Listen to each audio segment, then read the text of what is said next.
does a dictator rise to power? It doesn't just happen overnight. It happens slowly, day by day, bit by bit, until one day you wake up and you don't even recognize your own country. And the scariest part? We're watching it play out in real time. Yes, I realize an oligarchy is at play, but hear me out. There are 6 steps to becoming a dictator. Step 1, manufacture a crisis, then pretend to be the only one who can fix it. No dictator starts by demanding absolute power. They start by convincing people that everything is falling apart. And who do we know that does that? Trump. America's in chaos. The border's out of control. The election was stolen. Every time, it's the same script.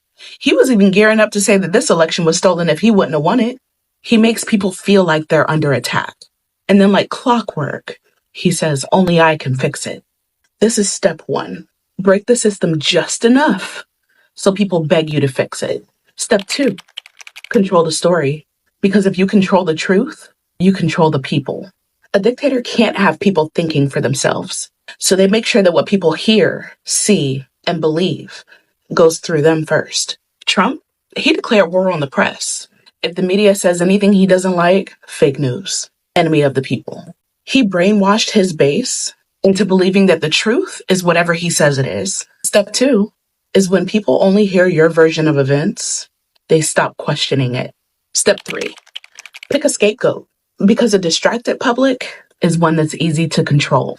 A dictator always needs an enemy. Like a superhero always needs a villain, same concept.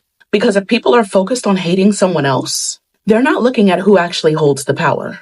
With Trump, it's immigrants, Black Lives Matter, the LGBTQIA plus community, China, the deep state.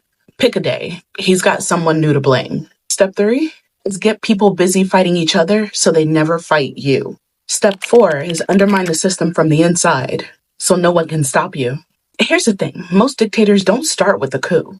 They get elected and then they slowly start rigging the game in their favor. And Trump, he's stacking every position that he can with loyalists and purging anyone in the government that won't bend a knee. Step 4 is when the rules don't apply to you, you win every time. Step 5, use fear to stay in power because nobody questions what they're afraid to speak about. You ever wonder why nobody stands up to people like this? Because they make it dangerous to do so. Trump, if you cross him, he's going to have his supporters attack you, harass you, and probably try to ruin your career. Step 5 is make people too afraid to fight back. Step 6, make people worship you. The final step is to convince the people that you're not just powerful, you're godlike.